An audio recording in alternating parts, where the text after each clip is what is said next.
Harvest India అధినేత Telugu Desam party రాష్ట్ర కార్యనిర్వాహక కార్యదర్శి కత్తెర సురేష్ కుమార్ పుట్టినరోజు వేడుకలను పురస్కరించుకుని స్థానిక రైల్వే స్టేషన్ వద్ద శనివారం ఘనంగా అన్నదాన కార్యక్రమం నిర్వహించారు.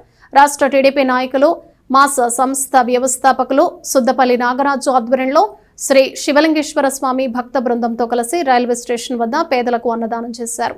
ఈ సందర్భంగా సుద్దపల్లి నాగరాజు మాట్లాడుతూ హార్వెస్ట్ ఇండియా అధినేత తెదేపా రాష్ట్ర కార్యనిర్వాహక కార్యదర్శి కత్తెర సురేష్ కుమార్ జన్మదినం సందర్భంగా అన్నదాన కార్యక్రమం నిర్వహించడం సంతోషంగా ఉందని అన్నారు. తెనాలి ప్రాంతంలోనే కాకుండా అనేక ప్రాంతాల్లో హార్వెస్ట్ ఇండియా సంస్థ విస్తృత సామాజిక సేవలు అందిస్తోందని, పేదలకు అండగా నిలబడుతున్న కత్తెర సురేష్ దంపతులు అభినందనీయులని, ఆ కుటుంబానికి దేవుడు దీవెనలు ఉండాలని అన్నారు.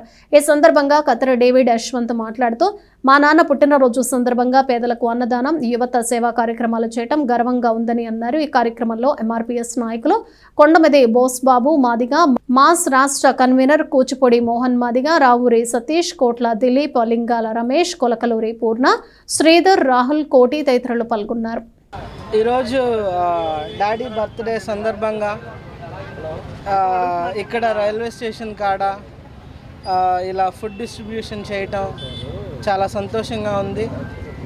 హార్వెస్ట్ ఇండియా తరపున harvest India staff, harvest India KSK faculty, Nagaraju బాబాయ్, మా టీం, కేఎస్కే టీం అందరూ కలిసి దీన్ని ఎంతో అద్భుతంగా గ్రాండ్గా సెలబ్రేట్ చేస్తున్నారు.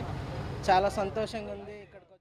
విపత్తు వస్తే గుర్తుకొచ్చే హార్వెస్ట్ ఇండియా సంస్థ అధినేత కత్తెర సురేష్ కుమార్ గారి జన్మదిన వేడుకలు అత్యంత ఘనంగా, గొప్పగా అనేక ప్రాంతాల్లో సేవా కార్యక్రమాల ద్వారా జరుగుతూ ఉన్నాయి. ఆయన పుట్టుక ఒక కారణ జన్మ.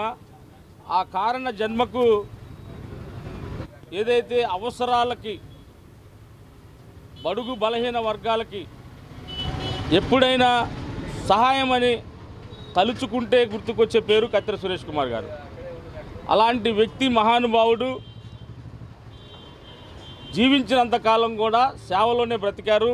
ప్రజాసేవలోనే నిమగ్నమై ఈ ప్రాంతంలో అనేక సేవా కార్యక్రమాలు కులాలకి, మతాలకి, ప్రాంతాలకు అతీతంగా ప్రతి ఒక్కరికి దగ్గరగా ఉన్న వ్యక్తి. అలాంటి వ్యక్తి పుట్టినరోజు వేడుకలు చాలా సంతోషంగా జరుపుకుంటున్నారు ఆయన అభిమానులు. ప్రతి కార్యక్రమంగా చూసుకుంటే ఈరోజు అన్నదాన కార్యక్రమాల దగ్గర నుంచి చూసుకుంటే తెనాలి పట్టణం మొత్తం దాదాపు 400 పైన పారిశుద్ధ కార్మికులకు నిత్యావసర సరుకులు పంపిణీ కార్యక్రమం జరుగుతూ ఉంది.